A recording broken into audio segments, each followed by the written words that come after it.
संन्यास योग।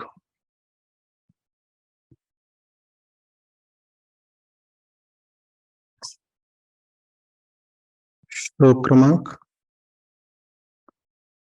5।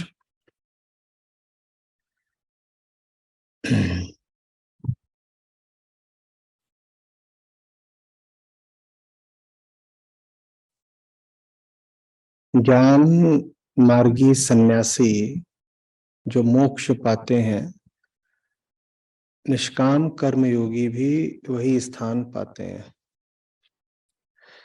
जो ज्ञान योग और निष्काम कर्म योग को एक रूप फलदायक समझते हैं, वही यथार्थ जानते हैं।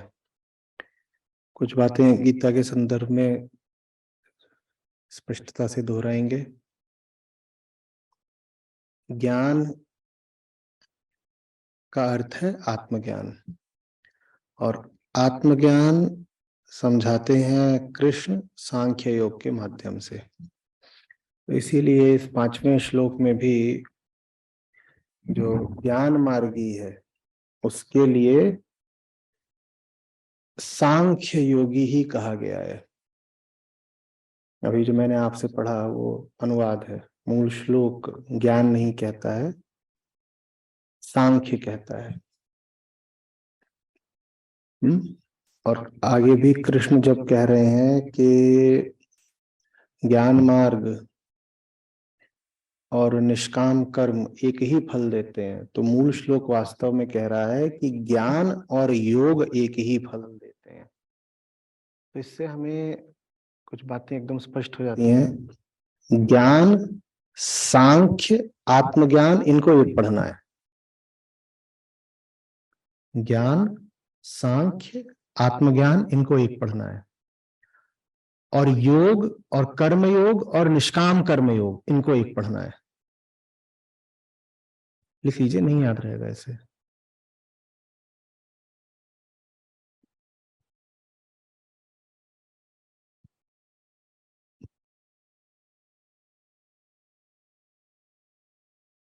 योग और कर्म योग और निष्काम कर्म योग, इनको एक पढ़ना है।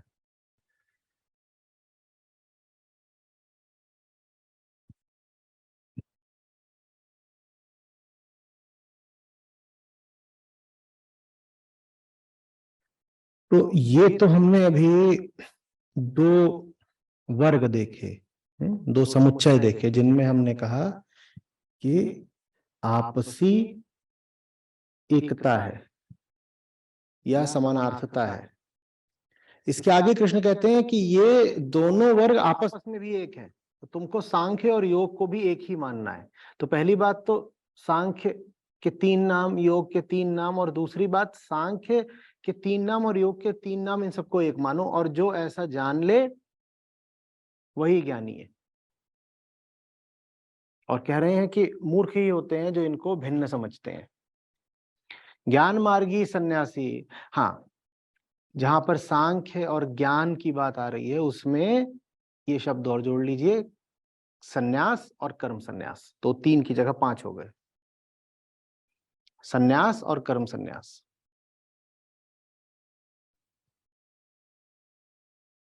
और दूसरी तरफ हमने कहा कर्म योग और निष्काम कर्म योग, ये एक है। ठीक है। तो ज्ञान मार्गी सन्यासी जो मोक्ष पद पाते हैं, निष्काम कर्म योगी भी वही पाते हैं। और जो ज्ञान योग और निष्काम कर्म योग को एक रूप फलदायक समझते हैं, वही मात्र यथार्थ दृष्टा है। ये बात समझनी पड़ेगी, ये बात बहुत बहुत दूर तक जाती है, और इसका हमारे जीवन से, हमारे प्रत्येक पल के निर्णयों से, हमारी चेतना के रूप और चेतना के मर्म, चेतना की धड़कन से बड़ा गहरा रिश्ता है। 5वें और 6ठे श्लोक पर एक साथ बात करेंगे, एकदम परस्पर जुड़े हुए हैं। 6ठा एक बार ले लेते हैं। अर्जुन, निष्काम कर्म योग के बिना कर्म संन्यास सिर्फ दुख देगा। कर्म योग के बिना कर्म संन्यास सिर्फ दुख देगा। ये बात समझिएगा, आप में से बहुत लोगों के लिए बहुत प्रासंगिक।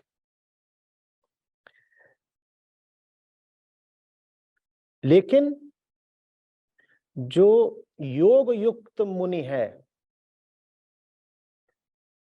वो जल्दी ही ब्रह्म पद का लाभ पाता है।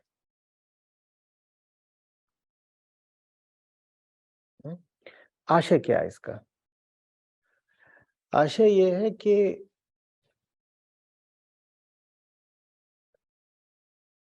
आप जिस ढर्रे में चल रहे हो उससे संन्यास ले लेना अध्यात्म की राह पर अहंकार को हमेशा थोड़ा अधिक सुविधापूर्ण रहता है, क्योंकि आप जिस भी ढर्रे पर चल रहे होते हो वो एक व्यवस्था के अंतर्गत होता है, और हमने कहा था कि वो श्रम और अनुशासन मांगता है। तो अध्यात्म की राह पर या अध्यात्म का नाम लेके, अध्यात्म का मात्र बहाना बना के ये कह देना कि मैं जिन कर्तव्यों का, जिम्मेदारियों का और ढर्रों का और अनुशासन का पालन कर रहा था, मुझे वो भी नहीं करना है, वो बड़ा आकर्षक लगता है, क्योंकि उसमें संन्यास का, अध्यात्म का गौरव भी रहता है और कर्तव्यों और अनुशासन से आजादी भी, और दोनों एक साथ मिल जाए तो वाह। कि किस बात का गौरव मिल रहा है अब? कुछ ना करने का। पहले तो एक व्यवस्था के चलते, एक अनुशासन के रहते कुछ करना पड़ता था, कर्तव्य मान के करना पड़ता था। अब कह दिया हमने सब कर्तव्यों से संन्यास ले लिया है, तो पहली बात अब कहीं पे मेहनत इत्यादि नहीं करनी पड़ती, और दूसरी बात भीतर गौरव बड़ा बढ़ गया है, अहंकार एकदम दंभ पा गया है कि अब हम क्या हैं, अब हम कर्म सन्यासी हैं। कृष्ण कह रहे हैं इससे दुख ही मिलेगा। पुराने ढर्रों को जो छोड़ता है बिना योग में डूबे वो दुख ही पाता है, और इसके लिए फिर वो दोषी अध्यात्म को ठहराता है। आम संसारी एक स्तर का जीवन जी रहा होता है, चेतना के आयाम पर उसका एक स्तर होता है, उसी पे वो जी रहा होता है।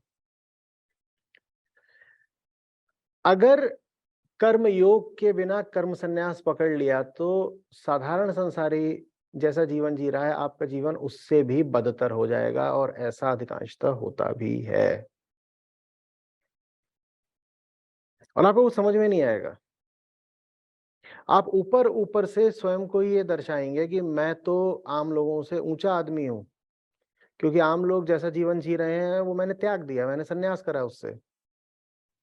लेकिन फिर भी आपके जीवन में आनंद कहीं नहीं होगा, दुख मात्र होगा, क्योंकि अध्यात्म और संन्यास और ज्ञान और सांख्य के नाम पर आपने बस पुराने कर्तव्यों को इतिश्री कर दी, और मन खाली जगह बर्दाश्त करता नहीं, हम कह रहे थे। तो पुराने को आप हटाएंगे बिना नए को लाए तो मन पुराने से भी ज्यादा बदतर दुर्गंधयुक्त किसी कचरे को सोख लेगा, खींच लेगा।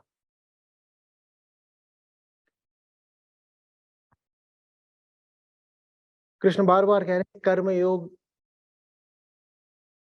को श्रेष्ठ मानो तुम कर्म संन्यास से, जहां तक आम आदमी की बात है। वो तो एक आदर्श स्थिति होगी जिसमें कर्मयोग कर्म संन्यास एक बराबर है।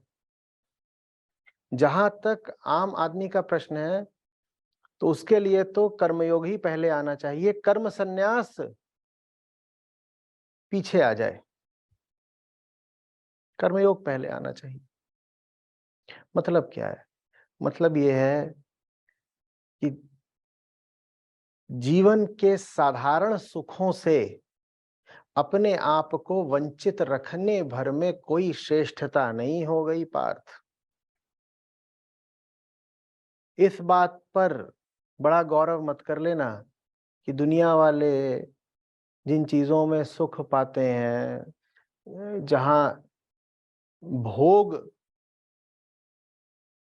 किया करते हैं, मैं उन चीजों से, उन जगहों से दूर हो गया हूं। ये कोई श्रेष्ठता की बात नहीं हुई, बल्कि दोहरी मार खाओगे। पहली बात, जो छोटा मोटा सुख आम आदमी पा जाता है, उससे भी अपने आप को अलग कर दोगे। और दूसरी बात, अलग करने पर चेतना में और नीचे गिर जाओगे ऊपर उठने की जगह। ये अजीब बात होगी तुम्हारे साथ, ये मत कर देना।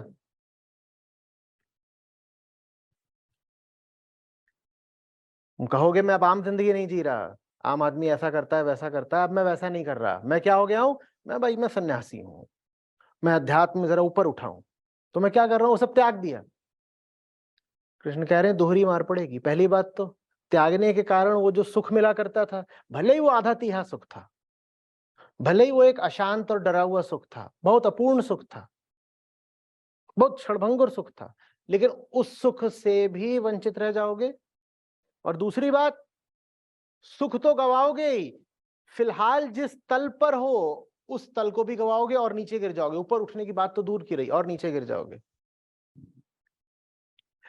और बहुत लोग जिन्हें अध्यात्म प्रिय होता है, जो जिंदगी को संवारना चाहते हैं, वो यहीं पे गलती कर देते हैं।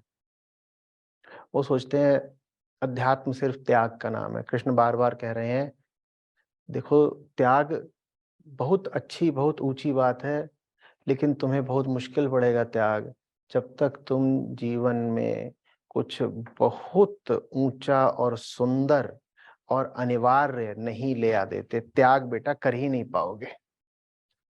बहुत अच्छी बात है त्याग। कृष्ण कह रहे हैं मैं त्याग के समर्थन में हूं, लेकिन तुमसे होगा नहीं त्याग जब तक तुम सौंदर्य को अनुमति नहीं दे देते कि वो तुमको जकड़ ले पूरी तरह से। तुमसे कुरूपता त्यागी नहीं जाएगी। जब तक तुम आनंद को अनुमति नहीं देते कि वो छा जाए तुम पर, तब तक तुमसे साधारण सुख दुख और भोग इत्यादि छोटे मोटे सब त्यागे जाएंगे ही नहीं। तो त्याग तुम्हारे लिए बस एक विचित्र सी कहानी बनकर रह जाएगी, जिसमें तुम एक तल की चीजें त्यागोगे अपनी तरफ से, और तुम्हें पता भी नहीं चलेगा कि उनको त्याग करके तुम उससे भी निचले तल की चीजों की गिरफ्त में आ गए हो। ऐसा नहीं कि तुम त्यागोगे नहीं, तुम त्याग दोगे, त्याग दोगे, लेकिन मन क्या नहीं स्वीकार करता कभी भी? खाली स्थान।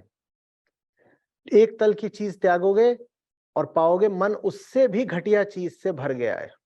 जिस चीज को त्यागा था, जिस चीज के प्रति विरक्त और संन्यस्त हुए थे, मन उससे भी घटिया चीज से भर गया है। कर नहीं पाओगे, हो नहीं पाएगा। तो त्याग का मार्ग इसलिए कृष्ण श्रेष्ठ नहीं बताते। कृष्ण कहते हैं त्याग बहुत अच्छी चीज है तब जब किया न जाए, हो जाए।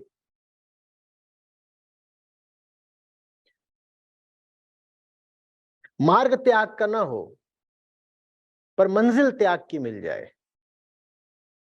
तब त्याग बढ़िया है। पर जब मार्ग ही त्याग का हो तो पगला जाओगे।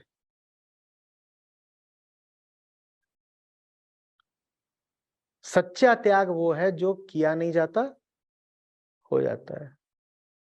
इतने प्रफुल्लित थे कि दिन भर खाने का होश ही नहीं आया। इतने डूबे हुए थे काम में कि सोने की फिक्र ही नहीं रही। इतने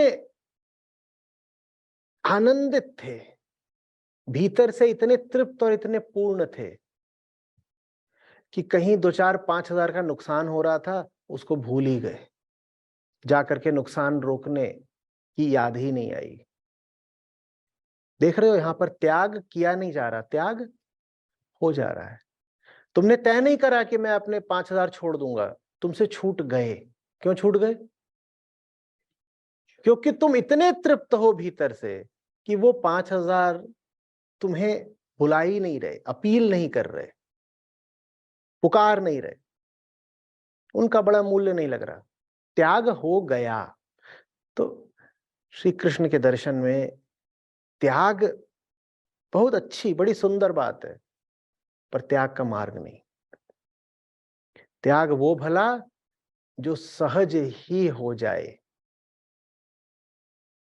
कृष्ण त्याग साधने की बात नहीं करते, कृष्ण योग की बात करते हैं। और योग का क्या अर्थ होता है?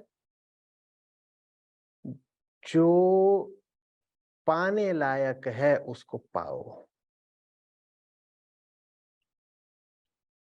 जो इस लायक है कि उसमें डूब जाओ, उससे दूर क्यों खड़े हो? किनारे पर क्या देख रहे हो? डूबो। ये योग का मार्ग है।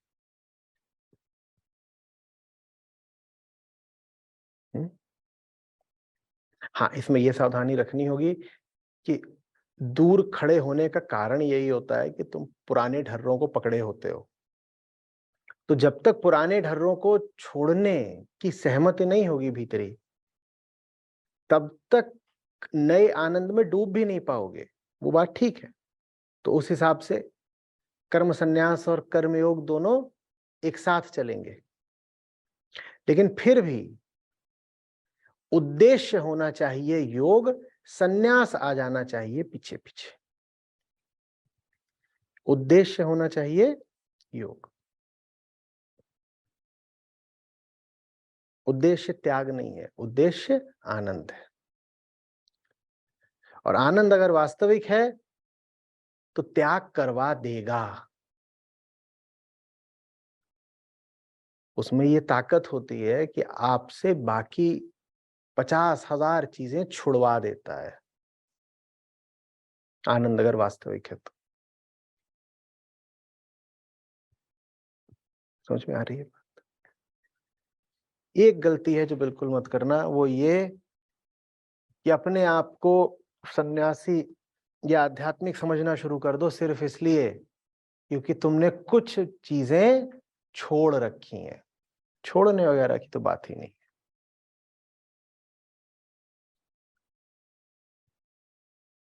जीवन के प्रति कटुता से भर जाओगे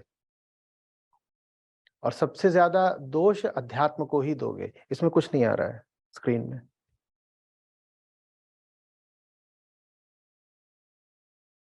आप पूछ लीजिए ना उनसे, वो खड़े हैं, आप वहां बैठे हुए हैं। कह रहे थे कि जीवन के प्रति कटुता से भर जाओगे, कड़वाहट आ जाएगी पूरे मन में। भाव ये रहेगा जैसे किसी ने बड़ा धोखा दे दिया हो।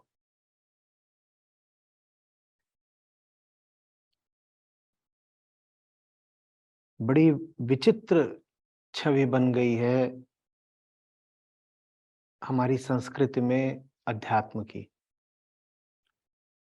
आध्यात्मिक आदमी की याद आते ही तत्काल छवि क्या उठती है? छवि उठती है त्यागी की। अब इससे कई तरह के नुकसान है। पहली बात तो ये कि इस छवि के कारण लोग अध्यात्म की तरफ आने से डरते हैं कि अगर गए तो बहुत सारी चीजें छोड़नी पड़ेंगी। कृष्ण समझा रहे हैं कि छोड़ना नहीं पड़ेगा, पाना पड़ेगा। और पाना तो बढ़िया बात है ना, ये पाने में भी कोई बुराई है? तो दूसरी बात, चूंकि ये छवि है कि अध्यात्म में छोड़ना पड़ता है, तो आप जब कहते हो मैं आध्यात्मिक हो रहा हूं तो आप छोड़ भी देते हो। और कृष्ण कह रहे हैं जो छोड़ते हैं वो सिर्फ दुख पाएंगे। तो पहली बात तो छोड़ा, और छोड़ के भी क्या पाया? दुख। कुछ मिला नहीं। तो ऐसा लगेगा जैसे गीता ने धोखा दे दिया हो, जैसे कृष्ण काम ना आए हो, जैसे कि हम बड़े अच्छे आदमी थे लेकिन अच्छाई के मार्ग पर चलने के कारण ही दुख पाए हो। और ये बहुत आध्यात्मिक लोगों की दशा होती है, क्योंकि मन में अध्यात्म की छवि बन गई है सन्यास की। और कृष्ण यहाँ बार बार समझा रहे हैं कर्मयोग, कर्म सन्यास नहीं। यहाँ तक जाके कह रहे हैं जो कर्म सन्यासी कर्म योग के बिना आगे बढ़ते हैं दुख ही दुख पाते हैं बस। तो आप में से जिन लोगों ने जीवन में कुछ छोड़ा हो, मैं उनसे पूछ रहा हूं, ये बताइए, छोड़ा तो ठीक है, वो कर्म संन्यास की ज्ञान वाली बात हो गई, सांख्य की बात हो गई, आपने पाया क्या है? आप डूबे किस में हो? योग कहां पर है? और योग नहीं है तो संन्यास घोर दुख है। लगातार रोने बस का मन करेगा।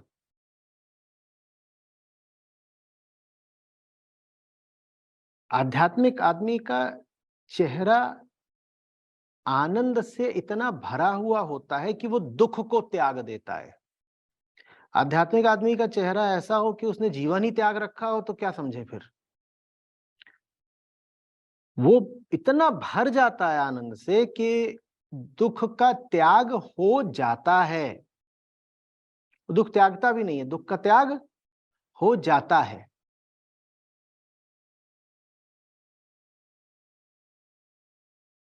समझ में आ रही?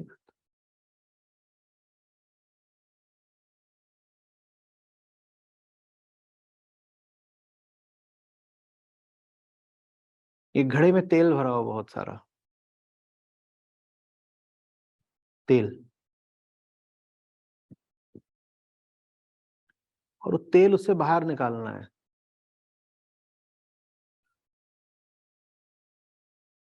तो कर्मयोग की विधि क्या है फिर?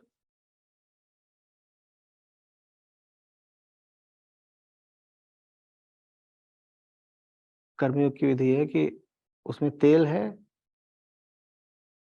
तुम उसको पानी से भर दो। वो पानी से जितना भरता जाएगा, तेल उतना बाहर होता आता जाएगा। अब बताओ, तुमने त्यागने का काम करा है या भरने का काम करा है? तुमने भरने का काम करा है। त्याग तो हो गया। ठीक है, अब आप यहाँ बैठे हुए हो, आप यहाँ सफेद कुर्तों में बैठे हुए हो, त्याग तो दिख रहा है मुझको। भरा किस चीज से अपने आप को?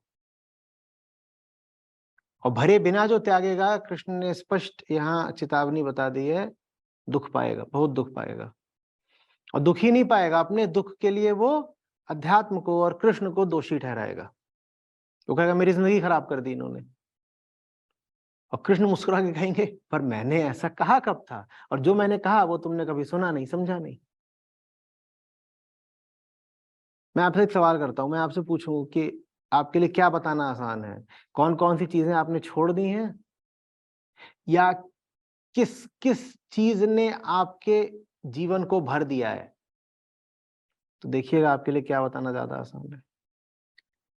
आप संस्था में हैं, संस्था से पहले आपकी एक जिंदगी थी, ठीक है? मैं कहूँ संस्था में आने के बाद बताओ क्या क्या छूटा, तो कितनी लंबी सूची बता पाओगे?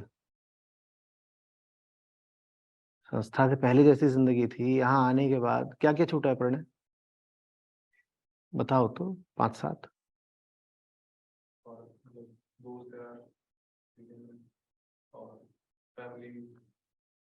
कह रहे हैं दोस्त यार छूटा, परिवार के साथ जिस तरह का संबंध और समय था वो छूटा, और जैसे पुरानी जॉब होती थी उसके जो मजे होते थे वो छूटे, और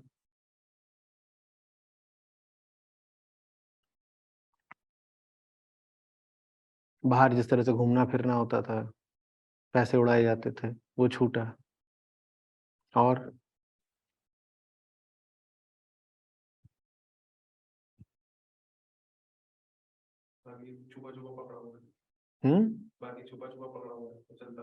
हाँ, बाकी ऐसा है जिसको कि ऊपर ऊपर से छोड़ दिया है पर भीतर भीतर अभी भी पकड़ रखा है। और चूंकि पहले जो चीज खुलेआम पकड़ रखी थी अब चोरी से पकड़ रखी है, इसीलिए पकड़ और निचले दर्जे की हो गई है। तो कुल मिला के बहुत सारी चीजें छोड़ दी, और कुछ चीजें ऐसी हैं जो ऊपर ऊपर छोड़ी हैं और नीचे नीचे पकड़ रखा है, माने पकड़ पहले से भी बदतर हो गई। तो ये तो है जो छोड़ा है, और छोड़ने वाली चीजों की एक सूची है, छोड़ी हुई चीजों की एक सूची है। अब बताओ कर्मयोग कहाँ है? डूबे किसमें हो? कौन सी चीज है जो जिंदगी पर छा गई है और खाने पीने सोने उठने का कोई मौका नहीं देती?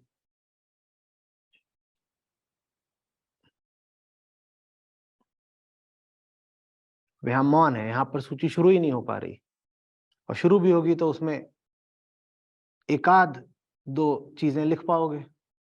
ये देख रहे हो क्या हो रहा है? बिल्कुल वही हो रहा है जिसके विरुद्ध कृष्ण आगाह कर रहे हैं। तुम अध्यात्म का मतलब छोड़ने से लगाए बैठे हो,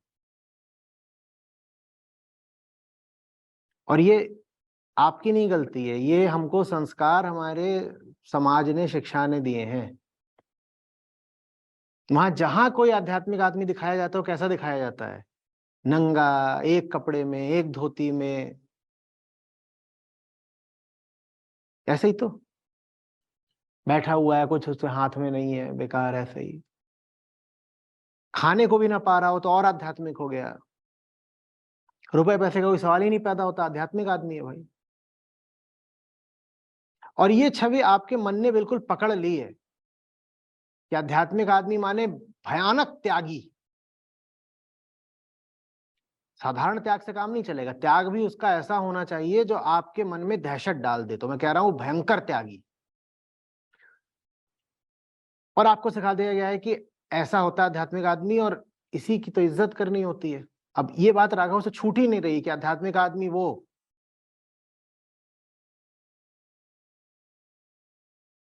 जो कि खाने को एक रोटी से आगे 1.5 रोटी ना पाता हो, वो आध्यात्मिक है। और कुल मिला के इतना बड़ा एक कपड़ा होता है उसके बाद पहनने के लिए, वो उसने बांध रखा होता है नीचे, वो आध्यात्मिक है। और तुम्हें पता भी नहीं चलेगा। मैं कहूँ याद करो ये छवि तुमने पकड़ी कब, तुम बता भी नहीं पाओ, क्योंकि बचपन से हमारी संस्कृति हमें यही छवि तो दे रही है। और यहाँ गीता तुम्हें बता रही है कि जिसने ये छवि पकड़ ली वो घोर दुख में जलेगा।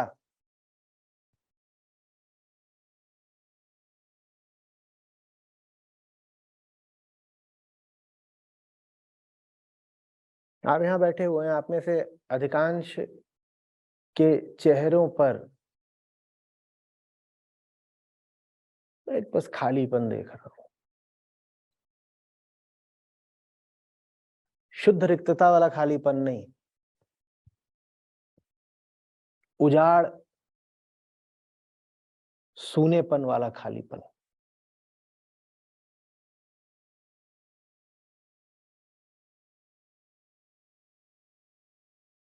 ये ठीक वही चीज है जो कृष्ण के बिल्कुल विरुद्ध जाती है।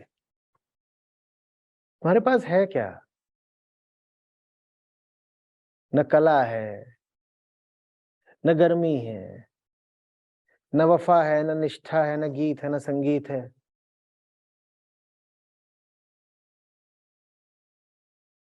न शूरता है, न वीरता है।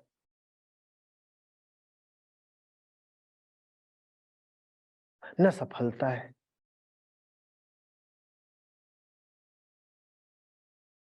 ले दे के कहीं पूछे कि क्या है, तो तुम्हारे लिए ये गिनाना ज्यादा आसान हो जाता है कि क्या नहीं है। कोई पूछे कि बोध स्थल की विशिष्टता क्या है, नहीं बता पाओगे। क्या बता पाओगे? यहाँ उल्लास है, प्रफुल्लता है, ये बता पाओगे? हाँ, ये जरूर बता दोगे यहाँ क्या क्या नहीं है। ये भी नहीं है यहाँ, ये भी नहीं है, ये भी नहीं है, ये भी नहीं है।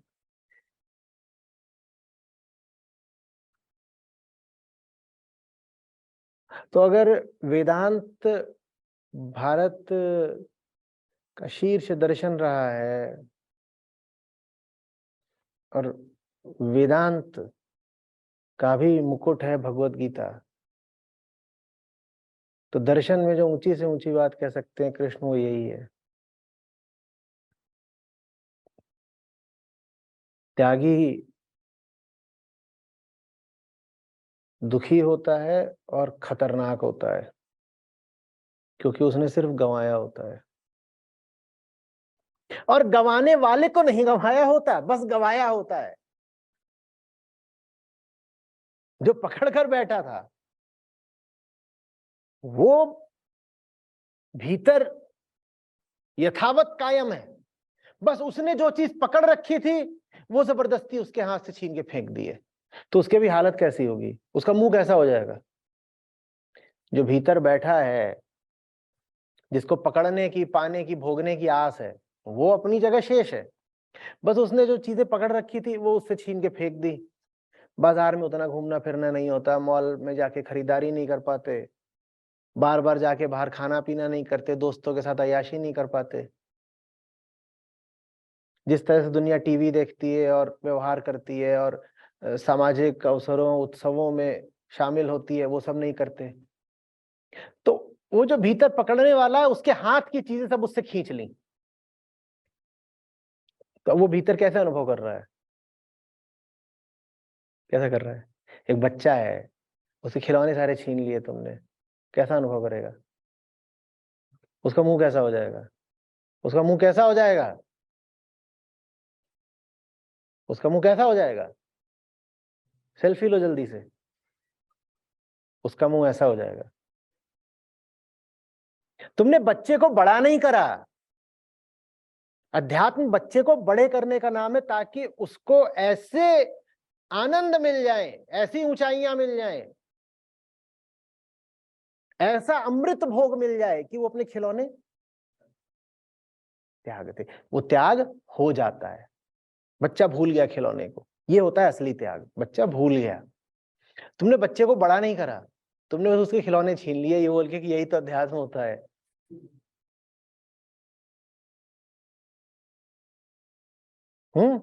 बच्चा गंदा खाना खा रहा था, गंदा खाना खा रहा था, तुमने उसको साफ खाना नहीं दिया, जो खा रहा था तुमने उससे वो भी छीन लिया, यही तो अध्यात्म होता है ना।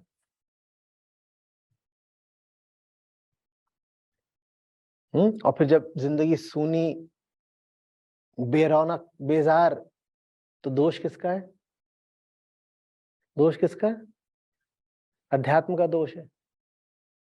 जिंदगी बर्बाद कर दी, 10 साल लगा दिए, पाया क्या, देखो मुंह हमारा शमशान जैसा, भूत डोल रहे हैं।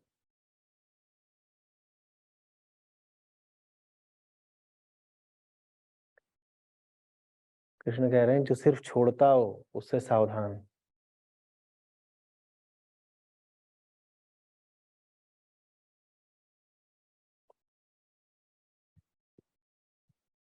तुम पहले जैसे पहनते थे कपड़े, उनमें कोई बहुत बात नहीं थी, बिल्कुल नहीं बात थी।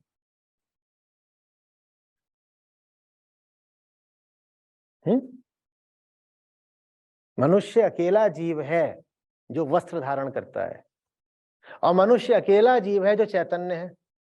तो चेतना का वस्त्रों से कुछ संबंध होगा ना, होगा ना।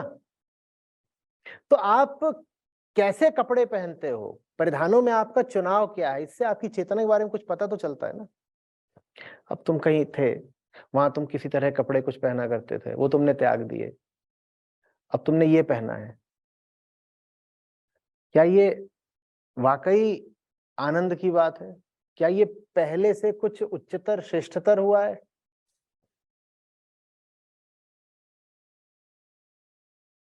हो सकता है हुआ हो, तुम उत्तर देना, मैं नहीं जानता।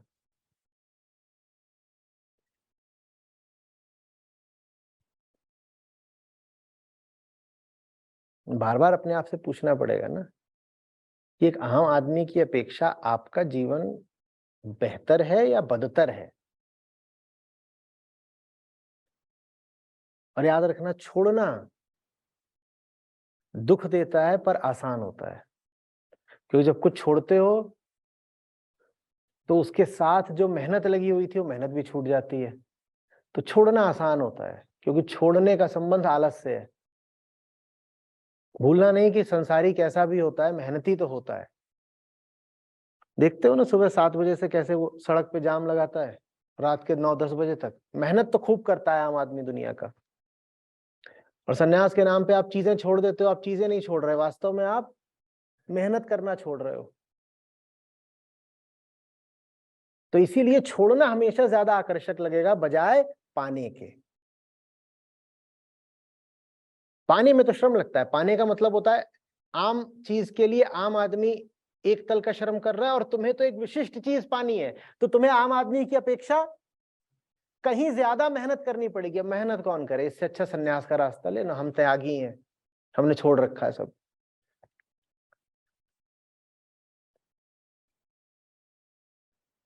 जहां से अभी श्री कृष्ण समझा रहे हैं, सन्यास में तो परम भोग और परम प्राप्ति है।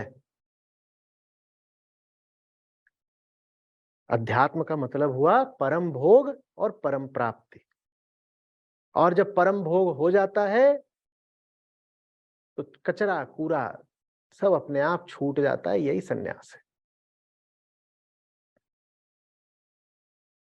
जब पाओ एक दिन के कुछ जो जीवन में व्यर्थ था वो छूट गया है और तुमको पता 2 महीने बाद चला, तब जानना कि कर्म सन्यास फलित हुआ। ये है असली कर्म सन्यास। कोई और आके बताए ये क्या बात है, बहुत दिनों से फलाना काम नहीं करा तुमने, और तुम कहो एकदम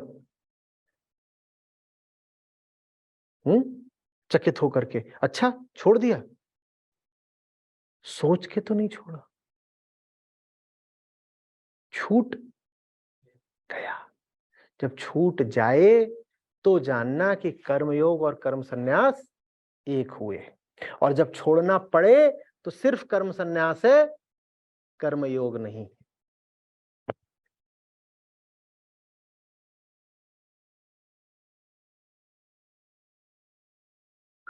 कुछ आ रही बात समझ में?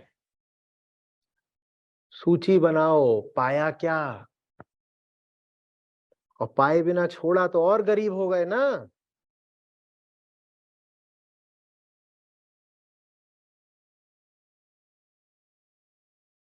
किस मामले में तुम्हारी जिंदगी तुम्हारी उम्र के आम लोगों से बेहतर है, बताओ मुझे। और नहीं तो 1 दशक गवाही तो दिया। कैसे अपने आप को जवाब दोगे? क्या करा? जवानी का 1 दशक।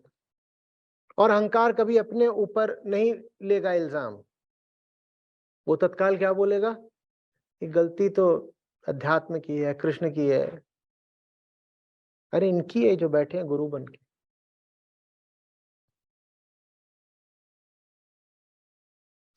इतना ही नहीं, हम और भी ज्यादा कलाकार आदमी हैं।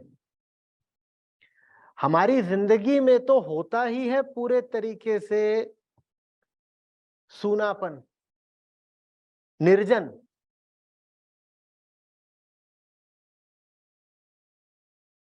निष्प्राण एक साए साए करता सन्नाटा।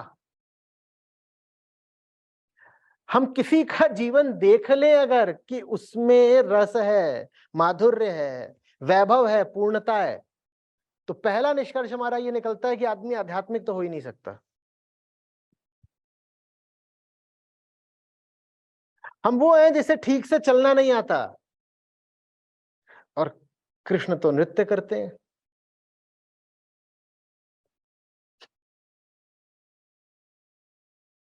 कृष्ण तो नृत्य करते हैं। हम वो हैं जिन्हें ठीक से बोलना नहीं आता, और वो तो बांसुरी बजाते हैं। वो नर्तक भी हैं, वो संगीतकार भी हैं। लेकिन तुम साधारणतया किसी आदमी को नाचते हुए देख लो तो तत्काल तुम बंदूकें बाहर आ जाएंगी तुरंत। क्या आध्यात्मिक है तो नाच कैसे सकता है? तो कृष्ण क्या किया करते थे? नहीं, आध्यात्मिक तो वो है ना जो चल भी ना पाए, एकदम मरा हुआ पड़ा हो सड़क पर, वही आध्यात्मिक आदमी है। नाच दिया तो आध्यात्मिक कैसे हो सकता है? और उसको गाते हुए पालो तो और बड़ा गुनाह हो गया। मैं तुमसे पूछ रहा हूं, तुम्हारी जिंदगी में कहाँ है नृत्य, कहाँ है संगीत, बताओ। और नहीं है तो ये रूखापन झेल कैसे रहे हो, जी कैसे रहे हो? श्रेष्ठता कहाँ है? कला कहाँ है?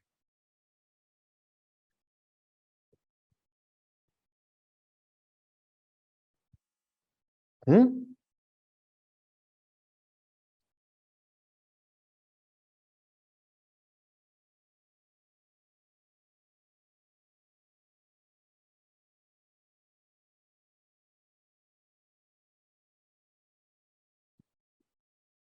वो सीधा गणित नहीं है। अगर एक साधारण आम आदमी, संसारी, मध्यम वर्गीय तुमसे बेहतर जिंदगी जी रहा है, तो तुमने आध्यात्मिक मिशन में आकर के गलती ही तो कर दी ना। एकदम सीधी बात है कि नहीं है, हाँ या ना? और अगर यहां आए हो तो मुझे बताओ, कमाया क्या? तुम किस मामले में उत्कृष्ट हो? कौन से खेल में पारंगत हो बताओ? कौन कौन यहां चैंपियन बैठा हुआ है? तो आता नहीं। कहीं देख ले आध्यात्मिक आदमी खेल रहा है, तो ये तो वैसे ही ब्लास्फेमी हो गई। क्या ये देखो, अपने आप को आध्यात्मिक बोलते हैं। हैं? अभी अभी साइकिल चलाते पकड़े गए।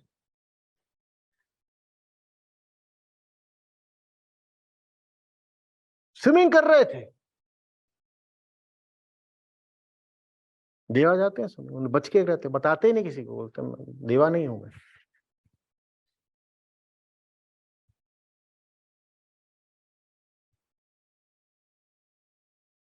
माने जो एकदम मतिमंद, दुनिया में हर तरीके से पिछड़ा हुआ आदमी हो,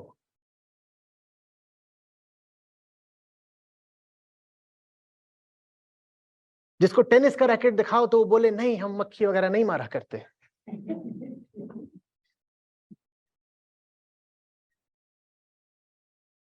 ऐसे आदमी को आध्यात्मिक मानना है।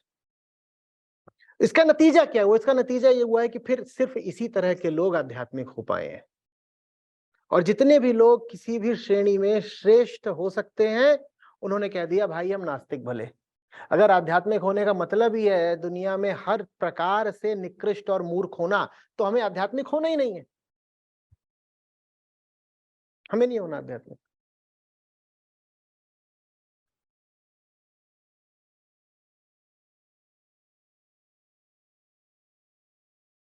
देखो अपने सब बाबाओं को, कितने कुरूप,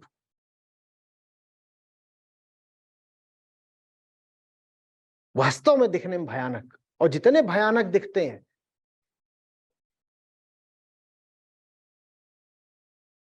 उतना वो माननीय हो जाते हैं। और तुम्हें पता ना हो कि ये बहुत बड़े वाले बाबा जी हैं, वो तुमको ऐसे ही कहीं दिख जाए तो तुम छिछी करके आगे बढ़ोगे, पर अब उनके नाम के साथ बड़ी बड़ी उपाधियां जुड़ गई हैं तो वो माननीय हो जाते हैं,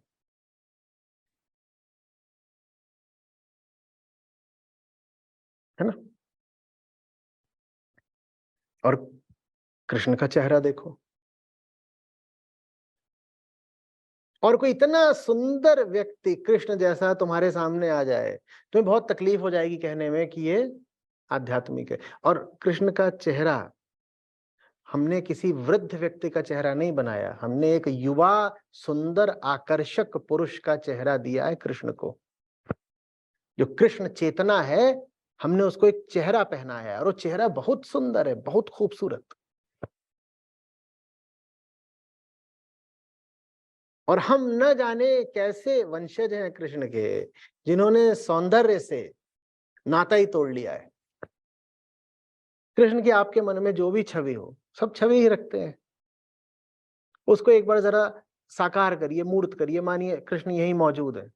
अब कृष्ण का चेहरा देखिए और अपनी शक्ल देखिए। क्या हक है हमें गीता पढ़ने का अगर हमारे चेहरे में जरा भी नहीं दिखता कृष्ण का चेहरा? उनकी आंखें देखिए, उनके भाव देखिए। बांसुरी भी चलाते हैं, चक्र भी चलाते हैं, इतनी विद्याओं में एक साथ माहिर है। वो जो करते हैं उत्कृष्टता के साथ करते हैं। और हम चप्पल भी सीधी पहनना नहीं जानते। अभी सत्र जो ही समाप्त होगा, बाहर निकलेंगे फिर से वही होगा, कोई किसी की चप्पल पहन के भाग गया। एक काम है जो ठीक से कर सकते हो, कोई काम एक शब्द होता है कॉम्पिटेंस।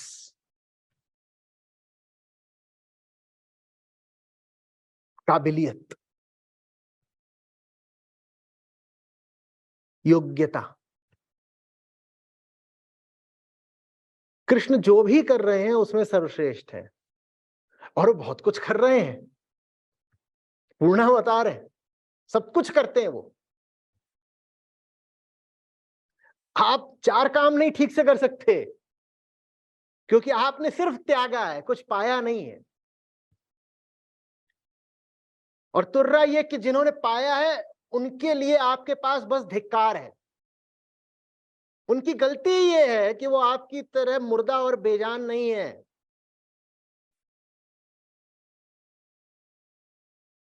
वो जिंदा हैं, वो कुछ कर सकते हैं, वो जी सकते हैं, वो खेल सकते हैं, वो गा सकते हैं, वो कह सकते हैं, वो पा सकते हैं। उनके पास उपलब्धियां हैं, उनके पास संगीत है, उनके पास नृत्य है, उनके पास ज्ञान है। आपके पास क्या है? बस एक बेरौनक त्याग का भाव। और इस त्याग के भाव को लेकर के अहंकार इतना बड़ा है। क्या हम क्या है? त्यागी। हम त्यागी है ना, तो हम तुमसे श्रेष्ठ हैं। हम त्यागी है तो हम तुमसे श्रेष्ठ हैं।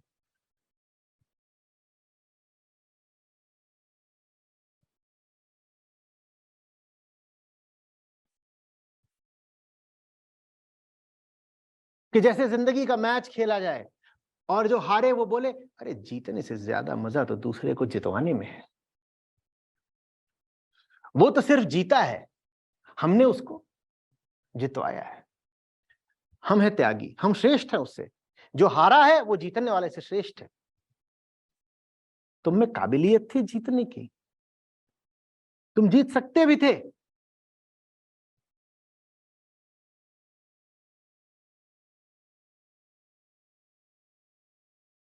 बोलो, कुछ है जिसमें माहिर हो, प्रवीण हो, कुछ है जिसमें कह सको अपने आप को अव्वल हूं मैं, शीर्ष बिल्कुल। सबसे पूछ रहा हूं, आप सब यहां बैठे हो, सामने हो, तो इसलिए सीधी सीधे बात हो पा रही है। मुझे मालूम है अभी 500 लोग ऑनलाइन सुन रहे हैं। सबसे पूछ रहा हूं,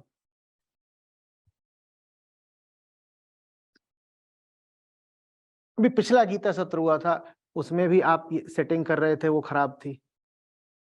और कोई ऐसा नहीं कि आपको यहाँ पे आके टेक्नोलॉजी इजाद करनी पड़ती है ताजी ताजी, कि नया नया आविष्कार करा फिर पेटेंट कराया। हर सत्र में ऐसे ही कराना होता है। आज फिर वही है।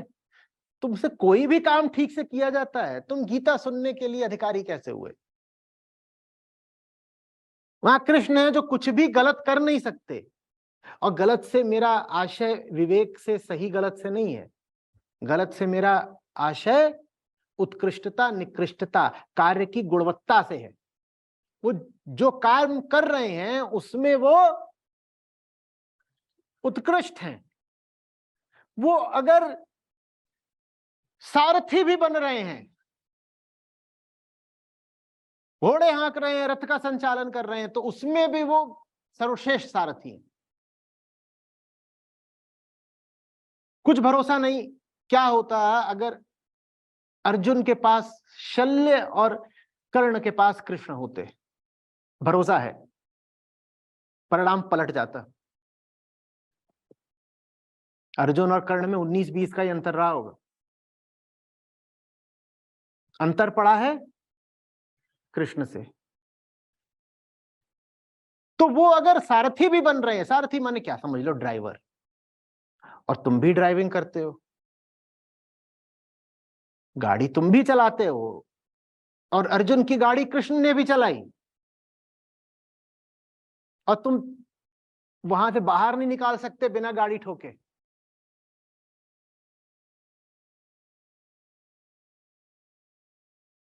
पार्किंग में खड़ी हो, वहां से बाहर निकालनी है, इतने में तुम ठोक देते हो।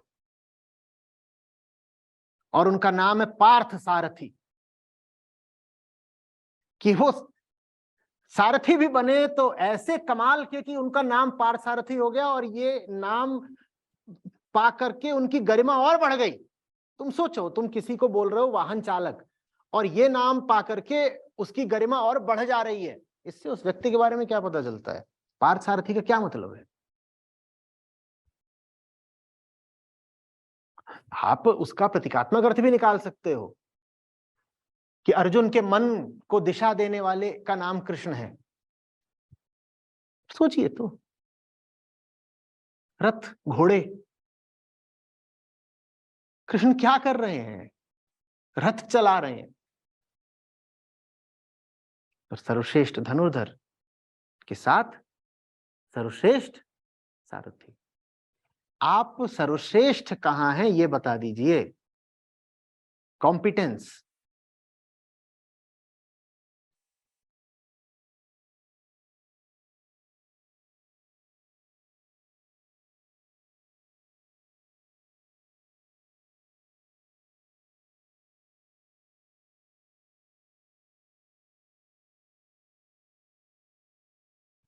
आप जो कुछ भी करते हो, जो भी काम, कुछ तो होगा ना जिसको आप बोलते होगे कि मेरी इस काम में कुशलता है, ये मेरा स्किल सेट है, ऐसे बोलते हो ना।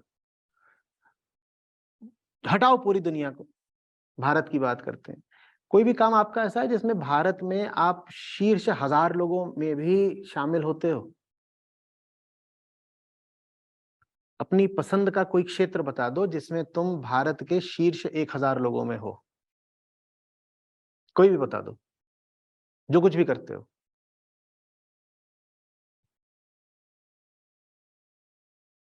तुम बात करते हो, वो तुम्हारी कम्युनिकेशन स्किल्स है, ठीक, तुम्हारी संवाद कुशलता। तुम गीता का पाठ करते हो, वो तुम्हारे ज्ञान का स्तर है। ज्ञान के स्तर में तुम भारत के शीर्ष 1000 लोगों में आओगे? प्रश्न है।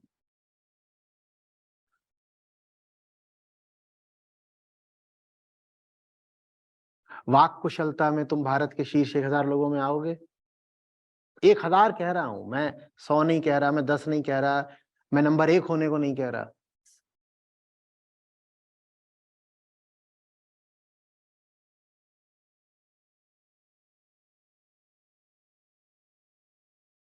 तुम गिटार बजाते हो, तुम आओगे?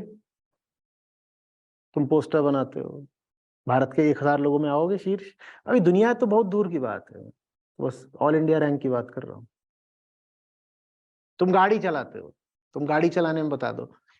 तुम बैडमिंटन खेलते हो, बैडमिंटन में बता दो। तुम कोई एक क्षेत्र बता दो, इतने तुम्हारे कार्य क्षेत्र, उसमें से कोई एक क्षेत्र बता दो जिसमें तुम भारत के 1000 लोगों में शामिल होते हो, बता दो। अगर नहीं तो कर्म योग कहाँ है? ले दे के क्या है बस? शमशान। कुछ था जो जल गया, कुछ था जो गंवा दिया, पाया क्या? पाया क्या? कुछ नहीं। शमशान भी कौन सा, जंगल वाला नहीं, रेगिस्तान वाला, जहां जो कुछ था वो भी फूंक दिया जाता है और नया कभी कुछ पाया नहीं जाता।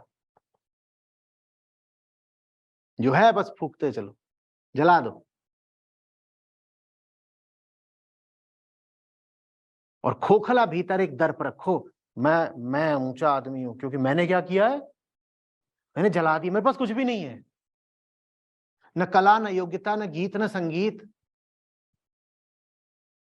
न सांख्य, न योग, कुछ नहीं, न ज्ञान, न मान, मेरे पास कुछ नहीं है। न खेल, न मेल, कुछ नहीं मेरे पास। इसलिए मैं बहुत अच्छा आदमी हूं कि मेरे पास कुछ भी नहीं है, मुझे कुछ भी नहीं आता, इसलिए बहुत ऊंचा आदमी हूं, मैं सन्यासी हुआ। तुम कृष्ण के वस्त्र देखो,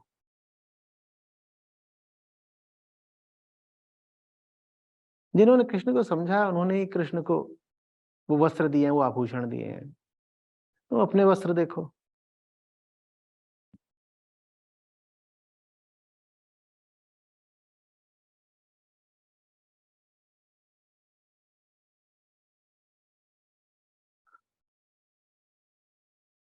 पर हम इतने दूर आ गए हैं कि हमें कृष्ण सा होने में भी लाज आती है ना। तुम अलंकृत हो जाओ, आभूषित हो जाओ, तुम्हें बाजार में निकलना मुश्किल हो जाएगा। क्योंकि बाजार तुमको जानती है आध्यात्मिक व्यक्ति के नाम से। दुनिया तुरंत कहेगी अरे ये आध्यात्मिक है, इतना अलंकार करके निकले हैं। तुम उनसे बस पूछना कि कृष्ण कैसे रहते थे, कृष्ण कैसे रहते थे, कैसे रहते थे।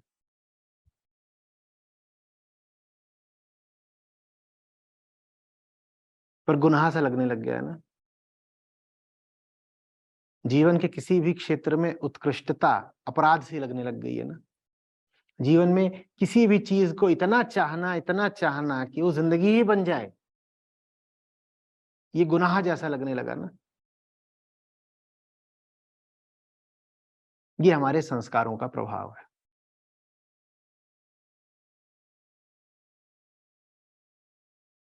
उजड़ जाओ, और उजड़ तुम पूरी तरह सकते नहीं, तो उससे जन्म होता है पाखंड का, हिपोक्रेसी, पाखंड।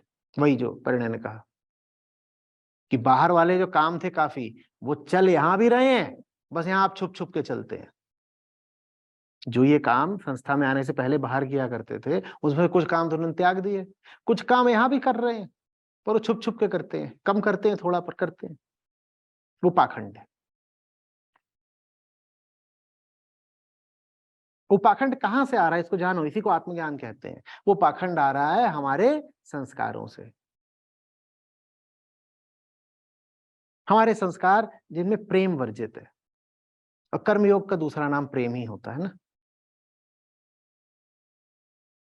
बेहोश प्रेम, ऐसी बेहोशी जो होश का अतिक्रमण कर गई है, होश से कहीं आगे का होश, बेहोश होश, जिसको कोई फिक्र ही नहीं है, जो बेहिसाब है, जो गिनती नहीं कर रहा, आंकड़े नहीं देख रहा, ये नहीं कर रहा इतना तो हो गया बहुत है, कह रहा और अभी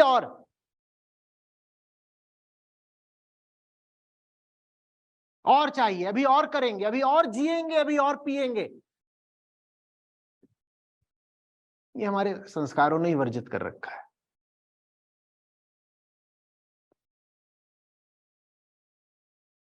पर आपके संस्कारों ने अगर प्रेम को वर्जित कर रखा है, तो फिर गीता भी आपके लिए वर्जित हो गई।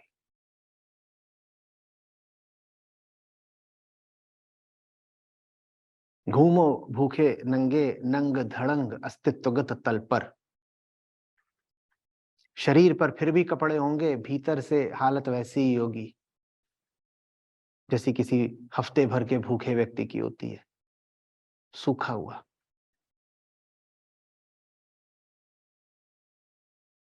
कोई रक्त नहीं, कोई तेज नहीं, कोई शौर्य नहीं, कोई वीर्य नहीं।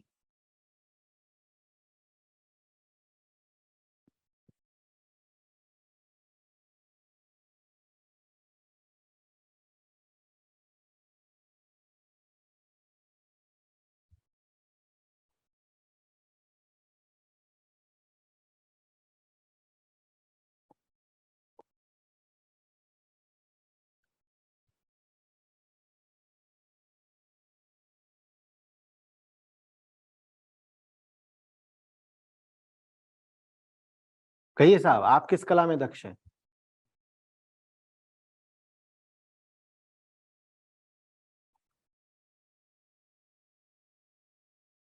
अंग्रेजी में उसको कोर कॉम्पिटेंस कहते हैं, आपकी क्या है?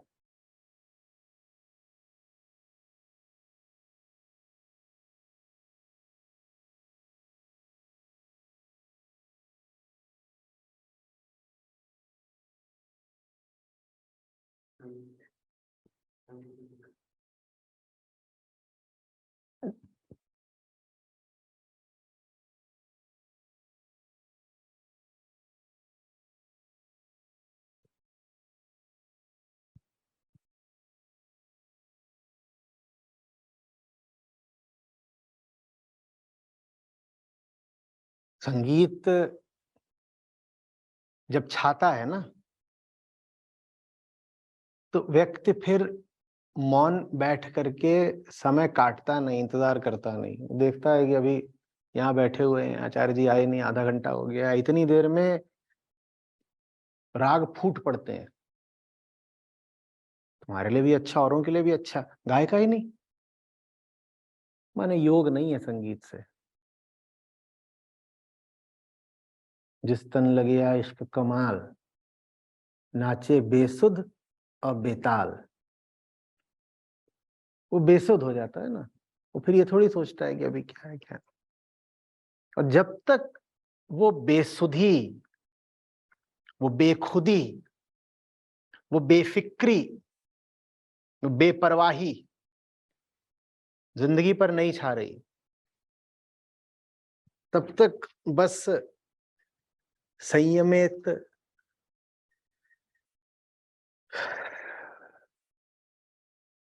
संशयित,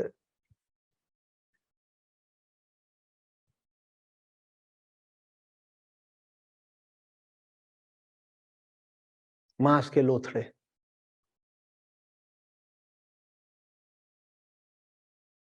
अर्ध चैतन्य।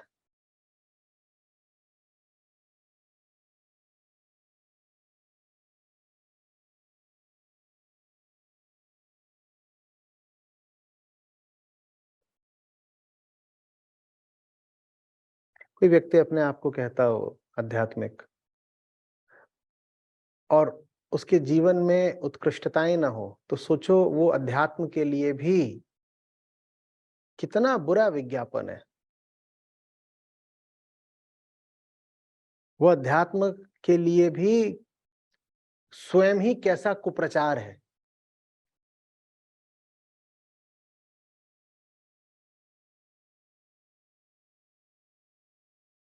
आप किसी से बोलो मैं हूं प्रशांत अद्वैत संस्था से,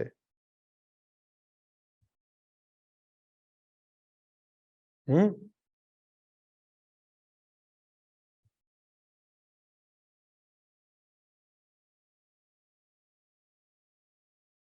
तन भी बकरे जैसा और मुंह भी बकरे जैसा और आवाज भी बस मैं, तो वो व्यक्ति प्रेरित अनुभव करेगा स्वयं भी अध्यात्म में आने के लिए।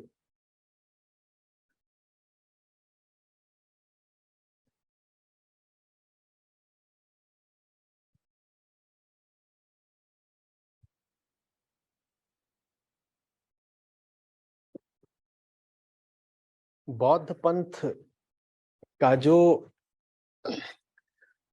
त्वरित प्रसार हुआ था, उसमें एक बड़ा कारण बुद्ध के चुंबकीय व्यक्तित्व को भी माना जाता है। लोग खींचे चले आते थे उनके तन की ओर, उनके वदन की ओर। बदन और वदन, वदन माने क्या होता है? हम्म, तो उनका शरीर और उनका चेहरा दोनों ऐसा तेजस्वी,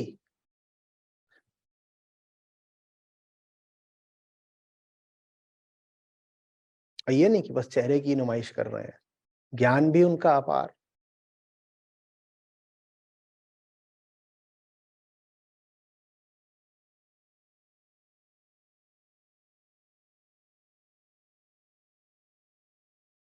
तो वो फिर एक काबिल प्रतिनिधि थे, एक अच्छे एम्बेसडर।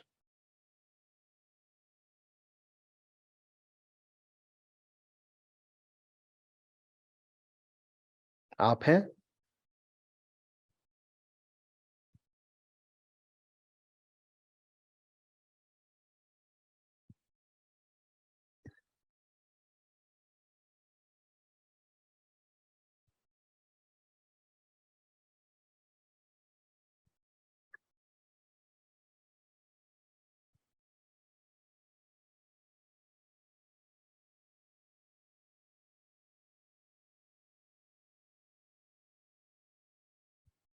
अब जब बात आती है कर्म में डूबने की,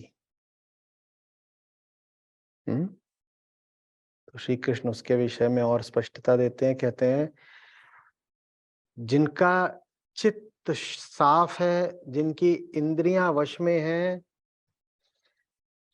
और जो अपने आप को सत्य से अभिन्न देखते हैं, ऐसे निष्काम कर्मयोगी कर्म में डूबे रहने पर भी उसमें लिप्त नहीं होते। वो कर्म में डूबते हैं, कर्म को भोगते नहीं हैं। क्योंकि भोगी हमेशा कोई आपसे छोटी चीज हो वही जा सकती है। कर्म में डूबने का मतलब है काम ही वो चुना है जो इतना बड़ा हो कि हमें लील ले, खा जाए, कर्म भोग ले हमें, हम न भोग पाए कर्म को। हम अपनी आहुति दे रहे हैं, कर्म तू भोग ले हमको, अपना भोग लगा दिया हमने।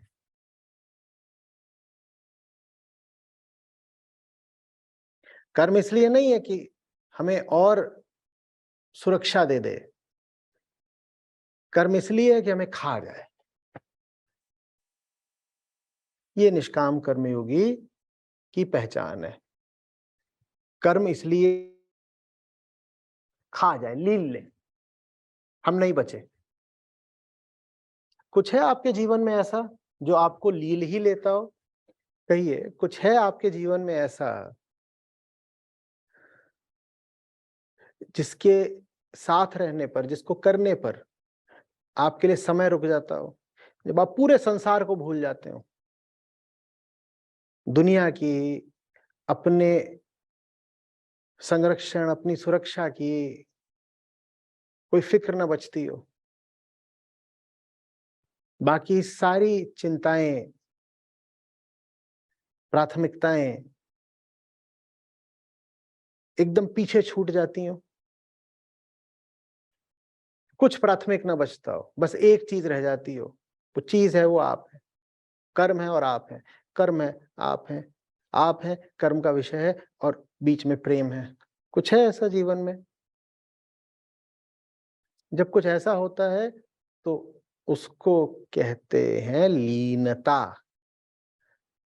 और ऐसा नहीं है कर्म से बस भोग का रिश्ता है तो उसको कहते हैं लिप्तता।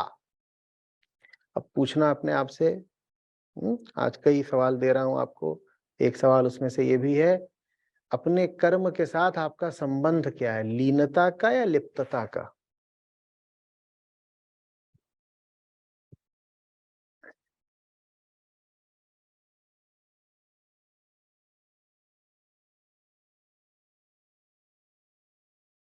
लीनता में आप कर्म के लिए हो, लिप्तता में कर्म आपके लिए है। लीनता की पहचान है अपनी सुध बुध बिसराना,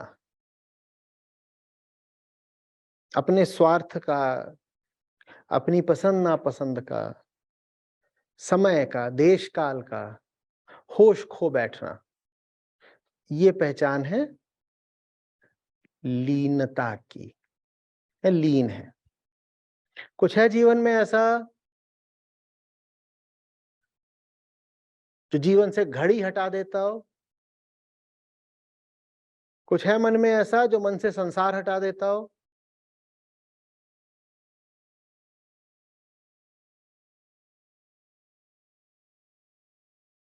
और आवश्यक नहीं है कि वैसी कोई एक वस्तु या कोई एक ही विषय हो, वैसे अनेकों भी विषय हो सकते हैं।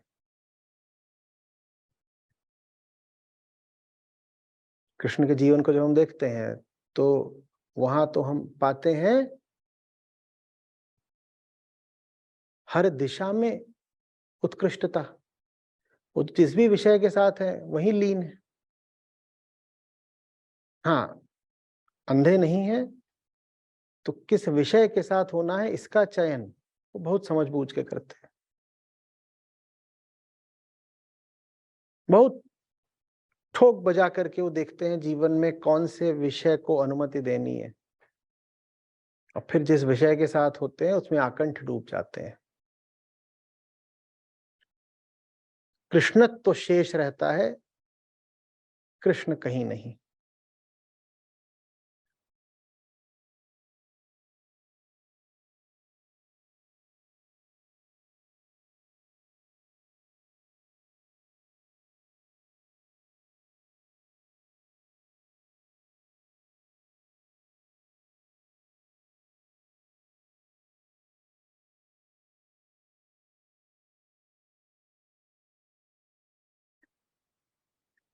आप लीन हो पाए, लिप्त नहीं, उसके लिए कुछ शर्तें बता दी हैं कृष्ण ने यहाँ पे। पहली बात, चित्त की शुद्धता। कपट कुटिलता का समर्थन करना बंद करो।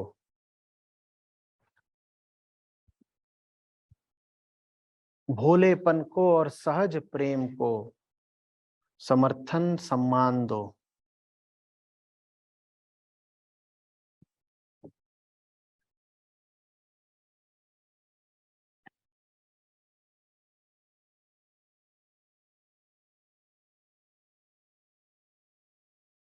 इंद्रियों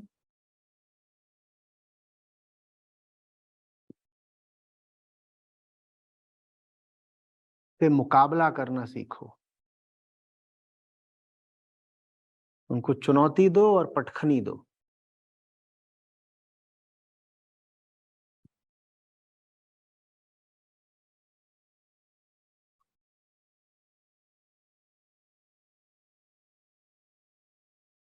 हम्म।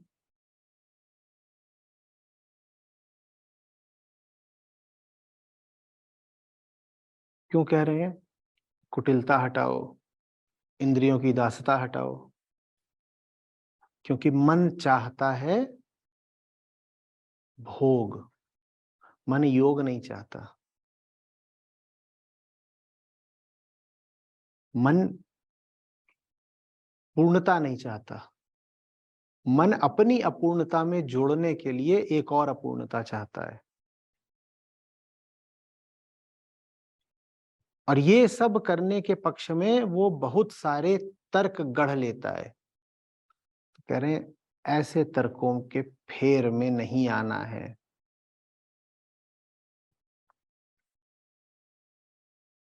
अगर लीनता चाहिए तो अपने ही आंतरिक कुतर्कों को गिराना सीखना होगा। भीतर से तर्क उठेगा और तुम कहोगे कुतर्क है, नहीं सुनता मैं तेरी। और भीतर का तर्क क्या होगा? हमेशा कुछ ऐसा जो आपको सुरक्षा का आश्वासन देता हो या असुरक्षा के विरुद्ध भय उठाता हो। आप कहोगे नहीं सुननी, बात ही नहीं सुननी मुझको।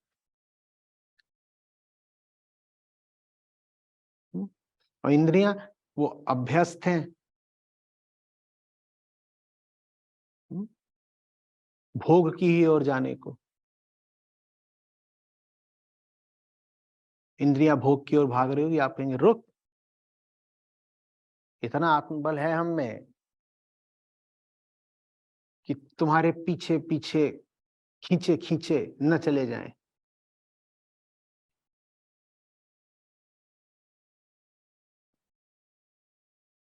तो मन होना चाहिए ऐसा बलि जो कुतर्कों को काट सके, और आत्मबल इतना होना चाहिए जो इंद्रियों के आवेग को बर्दाश्त कर सके। नहीं तो ऊंचे से ऊंचे विषय को भी बस भोगोगे, लिप्त हो जाओगे, लीन नहीं हो पाओगे, डूब नहीं पाओगे। विषय अच्छा होगा, विषय सागर जैसी गहराई वाला होगा, पर आप उसमें सतह सतह पर ही तैरोगे, गहराई नहीं पाओगे।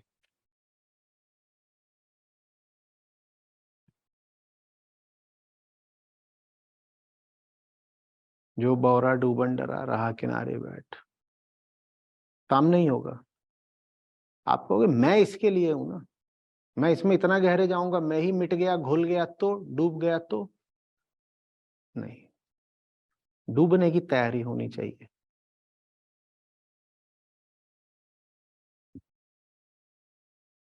मुक्ति तो पूरी तरह मिटने का नाम है। आप अगर आधे घंटे को ही मिटने को तैयार नहीं होते तो आप कैसे आदमी हो? आधे घंटे मिट लेके तो समझ रहे हो ना, कुछ कर रहे हो और उसमें इतने तल्लीन हो गए कि मिट गए। खेल रहे हो और अपना होश खो बैठे, ये है आधे घंटे का मिटना। हम आधे घंटे को भी कहाँ मिट पाते हैं। और भूलना नहीं, उत्कृष्टता मिटने से ही आती है। उत्कृष्टता आएगी कहां से जब तक तुम डूबोगे नहीं। जो मिटने को तैयार नहीं है वो कभी उत्कृष्टता को भी नहीं पाएगा। तो आपका जीवन यदि ऐसा है जिसमें उत्कृष्टता नहीं है, जो मैंने सूचियां मांगी थी कि देश में किसी भी चीज में शीर्ष 1000 में आते हो, आप अगर पाते हो कि आप नहीं आते, तो उसका आशय ये है कि आप मिटने से डरते हो। जो मिटने को तैयार होता है वही उत्कृष्टता को पाता है। आप जब काम में होते हो तो काम में डूबने से ज्यादा ध्यान होता है आपको स्वयं को बचाने में। ये अच्छे से पकड़ लो।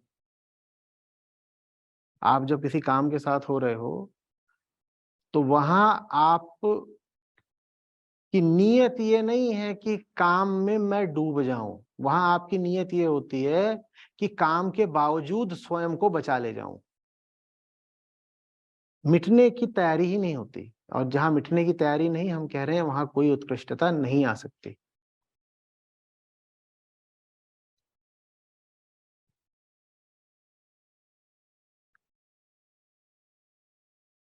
काम कर रहे हो, साथ में अपना ख्याल भी चल रहा है, भाई मेरा राशन पानी कब आएगा, थोड़ा और 2 घंटे को किस तरह चोरी सोया जा सकता है, किस तरह व्यवस्था को झांसा दिया जा सकता है। काम चल रहा है और साथ में अपना विचार, अपनी स्वार्थ सिद्धि भी चल रही है। ये कहलाती है लिप्तता। आप भोग रहे हो बस काम को, आप काम का इस्तेमाल कर रहे हो अपने ही पुराने केंद्र को बचाए रखने के लिए। इसमें क्या पाओगे? डूबे हो कभी?